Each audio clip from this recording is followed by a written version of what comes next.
दूसरी शादी की इजाज़त की बाबत जो मुस्लिम फैमिली लॉज ऑर्डिनेंस 1961 है, इसका जो रेलिवेंट सेक्शन है वो सेक्शन 6 है, जिसमें पोलीगैमी के नाम से ये सेक्शन मौजूद है, जिसका मतलब होता है कसरत अज़दवाज, यानी एक से ज़्यादा बीवियाँ रखना। तो इसके सेक्शन 6 के तहत ये है कि कोई भी शख्स जो है वो एक शादी की मौजूदगी में यूनियन कौंसिल में जो आर्बिट्रेशन कौंसिल होती है, उस आर्बिट्रेशन कौंसिल की तहरीरी इजाज़त के बगैर जो है वो मज़ीद शादी नहीं कर सकता। और कोई भी शादी जो है जो ऐसी इजाज़त के बगैर होती है वो इस ऑर्डिनेंस के तहत जो है वो रजिस्टर्ड नहीं होगी। तो इसलिए सबसे पहले ये चीज़ रख दी गई कि दूसरी शादी करने के लिए सबसे पहले जो चीज़ ज़रूरी है वो आर्बिट्रेशन कौंसिल की तहरीरी इजाज़त जो है वो ज़रूरी है। पहले तहरीरी इजाज़त ली जाएगी और उसके बाद जो है वो शादी की जाएगी, वरना ऐसी शादी जो है वो इस ऑर्डिनेंस के तहत जो है वो रजिस्टर्ड नहीं होगी। फिर इसमें जो अगली चीज़ है वो ये बताई गई सेक्शन 6 में कि अगर कोई शख्स जो है वो दूसरी शादी की जो है वो इजाज़त लेना चाहता है, तो फिर वो जो है इस बाबत जो है वो यूनियन कौंसिल में जो है वो एक तहरीरी दरखास्त देगा यूनियन कौंसिल के चेयरमैन को, जिसमें वो वजूहात लिखेगा कि किन वजूहात पर जो है उसको दूसरी शादी की जो है वो इजाज़त दरकार है। और साथ उसमें ये भी लिखेगा कि अगर उसके पास जो है पहले से जो उसके पास जो बीवी है या एक से ज़्यादा अगर बीवी हैं, क्योंकि जो 4 शादियाँ वो तो हो सकती हैं, तो इसलिए अगर पहले किसी की 2 बीवियाँ हैं तो उन 2 बीवियों की मौजूदगी में भी जो है वो मज़ीद शादी कर सकता है यूनियन कौंसिल में जो है वो आर्बिट्रेशन कौंसिल से इजाज़त लेकर। तो इसलिए साथ वो ये भी लिखेगा कि जो उसकी पहले से उसके पास बीवी है अगर, या एक से ज़्यादा बीवियाँ हैं, तो उसने जो है वो उनसे भी इजाज़त हासिल की हुई है या नहीं की हुई, या वो इस बात पर मुत्तफिक हैं या नहीं मुत्तफिक हैं। तो साथ उसके जो है वो इसकी फीस देगा। फीस इसकी जो इसके रूल में बताई गई है वो 100 रुपये है। तो इसलिए ऐसी एप्लीकेशन के साथ जो है वो 100 रुपये फीस भी दी जाएगी, और आप उस पर सारी वजूहात लिख कर नीचे दस्तखत करके तो जो है वो यूनियन कौंसिल में जो है वो एप्लीकेशन दी जाएगी। और इसकी वजूहात क्या हो सकती हैं, इसमें जो वजूहात इसके रूल्स में बताई गई हैं वो 5 ही बताई गई हैं। जिस जो कि वजह इसमें पहली वजह जो है वो ये बताई गई है कि उसकी बीवी जो है वो बांझ हो, यानी वो उससे उसको कोई औलाद पैदा ना हो सकी और वो औलाद चाहता हो। उसकी बीवी जो है वो जिस्मानी तौर पर बहुत कमज़ोर हो, या जो है हकूक़ ज़ौजियत अदा करने के काबिल ना हो, वो इस कदर कमज़ोर हो कि हकूक़ ज़ौजियत अदा ना कर सकती हो, या जो है वो जानबूझकर जो है वो गैर आबाद हो गई हो और उसने इस बाबत जो है वो फैमिली कोर्ट से डिग्री भी हासिल की हो, लेकिन फिर भी वो जो है उसके साथ आबाद ना हो रही हो। और 5वीं इसमें जो वजह उन्होंने बताई है रूल्स में, मुस्लिम फैमिली लॉ ऑर्डिनेंस के तहत जो रूल्स हैं उसमें उन्होंने ये वजह बताई है कि वो उसकी बीवी जो है वो एक जुनूनी किस्म की औरत बन जाए, यानी वो पागल हो चुकी हो। तो ऐसी सूरत में भी जो है वो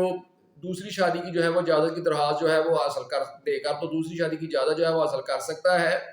तो ये सिर्फ 5 वजूहात हैं, इसके अलावा दीगर कोई वजह नहीं। कोई शख्स ये नहीं कह सकता कि भाई अब मैं तो बड़े मेरे पास पैसे आ गए हैं तो मैं मज़ीद शादी करना चाहता हूँ, ऐसी कोई वजह नहीं हो सकती। तो वजह सिर्फ यही 5 वजूहात होगी। जेन्युइन जो हो, तो किसी के साथ जुल्म तो नहीं करना। बेशक ये शरई मामला है, लेकिन कानून साजी के ज़रिए जो रियासत ने जो है इसको मुनज़्ज़म किया है। तो बिला वजह शादी नहीं करनी, शादी की ये वजूहात बता के तो आर्बिट्रेशन कौंसिल से जो है वो इजाज़त लेनी है। फिर जब चेयरमैन को जो है वो ऐसी दरखास्त वसूल होती है तो चेयरमैन इस पे क्या करता है, अगली चीज़ फिर वो जो है वो उसकी जो पहले से मौजूद अगर एक बीवी है या एक से ज़्यादा बीवियाँ हैं तो उनको जो है वो नोटिस जारी करता है, और उस जिस शख्स जिसने दरखास्त दी थी उसको भी नोटिस जारी करता है कि अपने अपने जो है वो नुमाइंदे जो है वो नामजद करो, ताकि एक सालसी कौंसिल बने और उस सालसी कौंसिल में ये मामला आकर जो है कोई फैसला किया जा सके। फिर जो है वो फ्रीकैन जो है वो अगर अपने नुमाइंदे जो है वो नामजद कर देते हैं तो सालसी कौंसिल जो है उनके नुमाइंदों के साथ बन जाती है। अदरवाइज जो है अगर कोई नुमाइंदा नामजद नहीं करता तो उसके बगैर ही सालसी कौंसिल बन जाती है।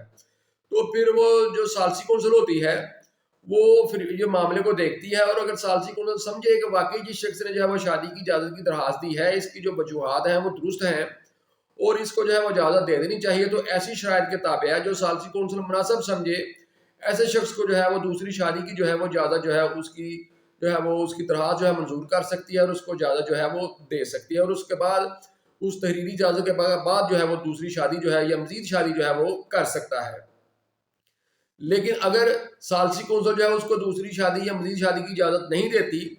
तो फिर ऐसा शख्स जो है वो 30 दिनों के अंदर अंदर जो है वो डिस्ट्रिक्ट कलेक्टर के पास जो है वो एक निगरानी दायर कर सकता है, जिसको अपील भी कह लें अगर आप आम अल्फाज में। वो सालसी कौंसिल के फैसले को जो है वो डिस्ट्रिक्ट कलेक्टर के पास जो है वो चैलेंज करता है। फिर अगर उसको इजाज़त मिल जाती है तो उसकी जो बीवी होती है उसको भी ये हक होता है कि वो डिस्ट्रिक्ट कलेक्टर के पास जो है वो इस बाबत जो है वो निगरानी दायर कर ले, क्योंकि कोई भी जो मुतासरा शख्स होता है सालसी कौंसिल के फैसले से वो डिस्ट्रिक्ट कलेक्टर के पास जो है वो निगरानी जो है वो दायर कर सकता है। डिस्ट्रिक्ट कलेक्टर वही होता है जिसको हम अपने ज़िले में डीसी कहते हैं। तो फिर वो जो डीसी होता है उस पर जो वो फैसला देता है वो फैसला तभी होता है, उसको किसी सिविल कोर्ट में या फैमिली कोर्ट में जो है वो चैलेंज नहीं किया जा सकता। अलबत्ता जिस फैसले के खिलाफ कोई अपील नहीं हो सकती उसके बाबत हमेशा याद रखें, हाई कोर्ट में एक 199 की जो है वो पाकिस्तान के जो आइन के तहत जो है 1973 का, उसके तहत जो है वो एक पटिशन फाइल हो सकती है जिसमें किसी भी इलीगल ऑर्डर को जो है वो चैलेंज किया जा सकता है। और हाई कोर्ट अगर समझे कि ये इलीगैलिटी है तो हाई कोर्ट जो है ऐसे फैसले को जो है वो रिवर्स भी कर सकती है। तो इसलिए जो सालसी कौंसिल का फैसला होता है उसकी बाबत जो है वो कलेक्टर के पास जो है वो निगरानी फाइल हो सकती है, लेकिन ये निगरानी पे फैसला तभी होता है। हाई कोर्ट में एक नैरो सा स्कोप होता है 199 के तहत, सिर्फ वो भी इलीगैलिटी पे कि किसी ने अपने इख्तियारात का जो है वो गलत इस्तेमाल किया है या कोई गैरकानूनी काम किया है तो वो हो सकता है। अदरवाइज हाई कोर्ट में जो है स्कोप जो है वो मिनिमम ही होता है, लेकिन फिर भी बंदा हाई कोर्ट जा सकता है, लेकिन किसी अदालत में उसको चैलेंज नहीं कर सकता कि जो कलेक्टर है इसने गलत फैसला कर दिया। फिर ये सारी चीज़ें जानने के बाद इसके एंड में ये बताया गया कि अगर कोई शख्स जो है वो फिर भी जो है बगैर जो है इजाज़त जो है वो दूसरी शादी कर लेता है, मजीद शादी कर लेता है, तो ऐसे शख्स के लिए जो है फिर वो एक पेनल्टी रखी गई। सबसे पहले उस पेनल्टी ये डाली गई कि उसकी जो पहले से मौजूद बीवी है या बीवियां हैं उनका जो हक महर है, बेशक वो डेफर्ड है या प्रॉम्प्ट है, वो उसको फिर उनकी डिमांड पे फौरी अदा करना पड़ेगा। बेशक मोजल है या गैर मोजल है, या एक मोजल कहते हैं हक महर को जो कि डेफर्ड होता है, जो कि तलाक की सूरत में या जब वो कोई शख्स जो है वफात पा जाता है उसकी प्रॉपर्टी से जो है वो औरत वसूल करती है, तो बेशक ऐसा हक महर फिर वो उसको फौरी अदा करना पड़ेगा। पहली पेनल्टी उस पर यह पड़ती है।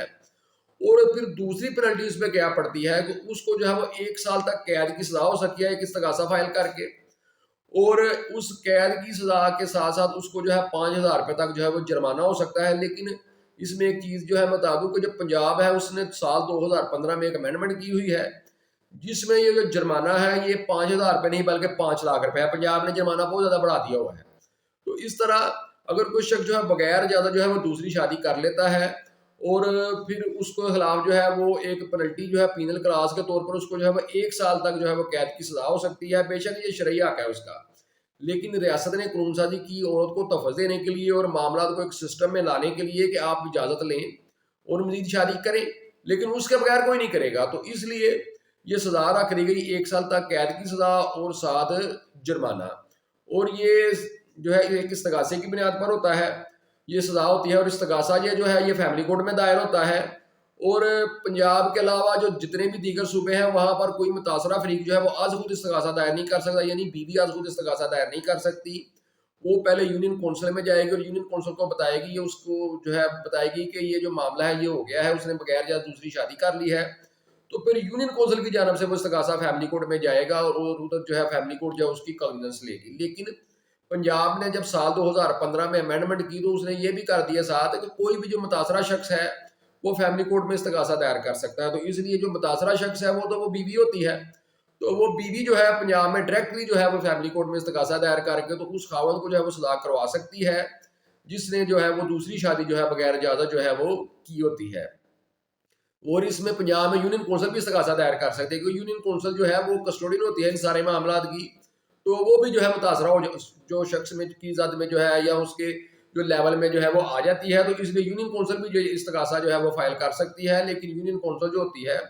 वो अमूमन ऐसे इस्तगासे फाइल नहीं करती, उनको तो अपने कामों से फुर्सत नहीं होती। तो इसलिए जो मुतासरा शख्स होता है वही करता है इस्तगासा फाइल। तो पंजाब में ये सहूलत कर दी है, दूसरे सूबे में अभी नहीं, लेकिन उधर भी तरीका ये मौजूद है कि वो यूनियन कौंसिल में कोई शख्स अप्लाई करे और यूनियन कौंसिल जो है फिर आगे इस्तगासा फैमिली कोर्ट में जो है ये भिजवा देती है।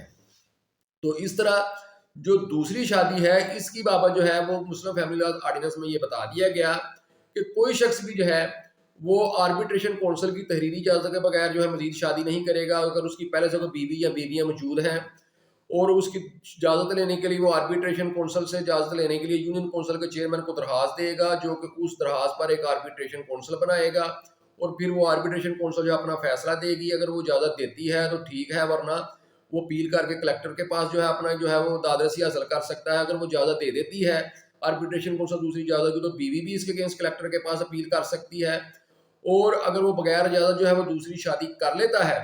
تو پھر اس کو جو ہے وہ قید کی سزا جو کہ 1 سال تک ہے، اور 5,000 روپے جرمانہ جو کہ پورے پاکستان میں ہے، ماس ہوا ہے پنجاب کے، کیونکہ پنجاب میں یہ جرمانہ جو ہے 5 لاکھ روپے ہے، سزا ادھر جو ہے وہ 1 سال ہی ہے، تو اس کو یہ قید و جرمانے کی جو سزا ہے وہ بھی ہو سکتی ہے۔